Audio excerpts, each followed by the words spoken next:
যখন 18টা দিয়েছি তখনও হয়েছে।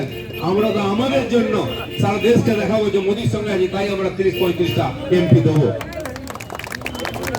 কিন্তু এখানকার মানুষ মোদিকে এই জন্য ভোট দেবেন যে এই মুখ পোড়াদের আর মুখ দেখতে চাই না। এদের জবাব দেওয়ার জন্যই বিজেপিকে ভোট দেবে লোকে, কারণ আর কোনো রাস্তা নেই।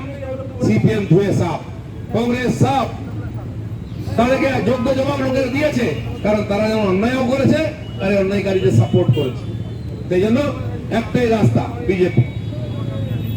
সেজন্য আমরা এই রাষ্ট্রের পরিবর্তন যেমন হচ্ছে, রাজ্যের পরিবর্তন চাই। মহিলাদের, মা বোনের সম্মান রক্ষার জন্য গ্যারেন্টি চাই, যুবকদের রোজগারের গ্যারেন্টি চাই। গ্রামগঞ্জে যে গরিব মানুষ, এসসি, এসসি, ওবিসি মাইনরিটি, যাদের আবাস যোজনার টাকা খেয়ে নিয়েছে টিএমসি, যাদের শৌচালয়ের টাকা খেয়ে নিয়েছে, যাদের আয়ুষ্মান যোজনার কার্ড দেয়নি, যারা যে কৃষকরা এরা নাম পাঠাচ্ছে না বলে 6,000 টাকা তো বঞ্চিত আছে, এই সমস্ত কিছু জবাব দেবো আমরা। এই গ্রাম বাংলার গরিব মানুষদেরকে লুট করেছে এরা।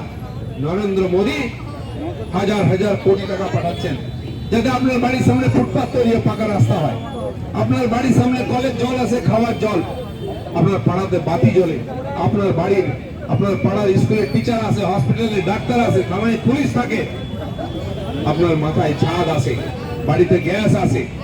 কিন্তু সে সমস্ত টাকা খেয়ে নিচ্ছে, 20,000 টাকা নিয়ে বসে আছে, বাড়ি হচ্ছে না।